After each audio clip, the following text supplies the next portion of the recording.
Hello and welcome to Fin24. Finance Minister Malusi Gigaba will tomorrow table his inaugural medium-term budget policy statement.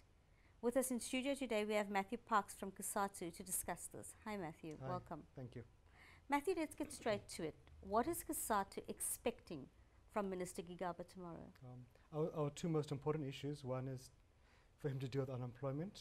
Unemployment has jumped from 15% in 2008 to about 38% now, so it's the number one economic crisis. And what is that in numbers? Basically, 4 out of every 10 workers doesn't have a job. And so you can't talk about slogans or policies to somebody's unemployed. He has to say how is government going to spur the economy, get things moving, and so on. If we don't solve that, we can't solve anything as a nation. Then I think the other issue we'd want him to speak especially on is the extent of corruption in the state, especially the state-owned enterprises, SAA, ESCOM, SABC, Denel, and so on, which are basically imploding the state. So for us, he must deal with unemployment and corruption.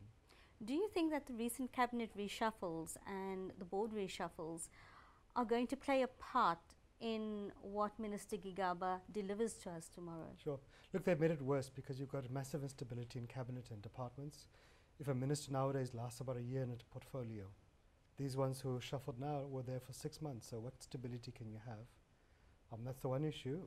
But then given the abnormality of this current cabinet, where ministers are being shoved because they don't show a green light for looting fast enough, they don't deliver on corruption fast enough.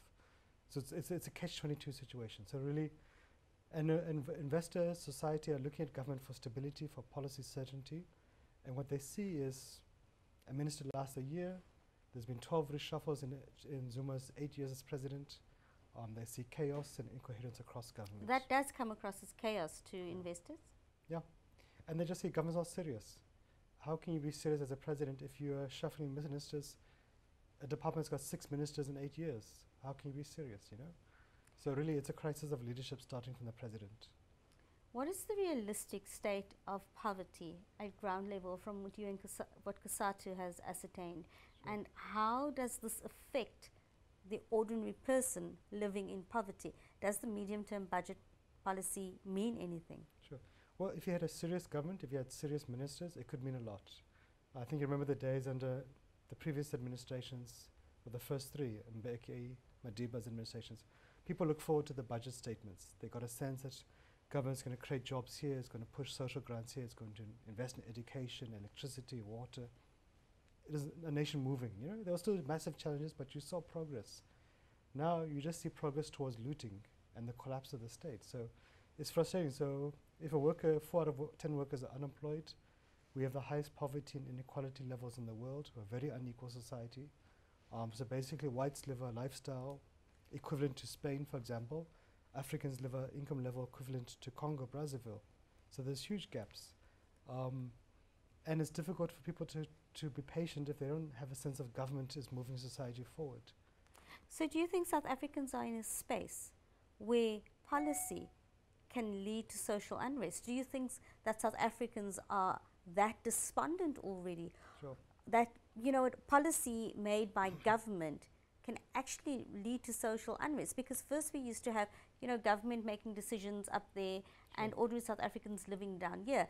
Now the two seem to be much closer together, specifically because South Africans seem to be very trapped in the negativity that is surrounding them. Do Sure. you think that could lead to social unrest? No, definitely. You can just look no further than the university students. You can look at Vuwani, where government, for example, university students have made good progress about expanding access to education and so on, but because the cost of education is so expensive, students in the working and middle class homes feel frustrated, feel abandoned. And now the situation has blown out of control. CPUT is basically on a war footing all the time. It's very difficult to educate students there. And government has been missing in action, yet there is money available to achieve these goals, you know. So free education at university would cost us 50 billion rand per annum. Yet the Auditor General is estimating about 100 billion rand is lost to corruption every year. So we could do it if we were serious. We could do a lot of good things, but because we have a leadership which is missing in action, we're missing opportunities. Matthew, finally, are you optimistic? Is COSATU optimistic? Is COSATU looking forward to a good budget from Minister Gigaba tomorrow? Look, COSATU is probably the strongest ally of the ANC. biggest champions of government, but sadly, no, we're not optimistic. We've been let down by a president who is the champion of corruption. He's enriched his family, his friends, his girlfriends across the board. We've got a cabinet which is so deeply compromised. The ANC is in a civil war, basically. So we don't have much hope. Our hope more is towards the ANC's conference in December. We're hoping the Deputy President, Ramaphosa, who's for us one of the few leaders with integrity, can take charge and start cleaning the house. Even then, it'll be a massive task which will take some years to undo the damage of Zuma's legacy. So for tomorrow, we don't have high hopes. We think it's going to be a missed opportunity. Government's not going to rise to the occasion.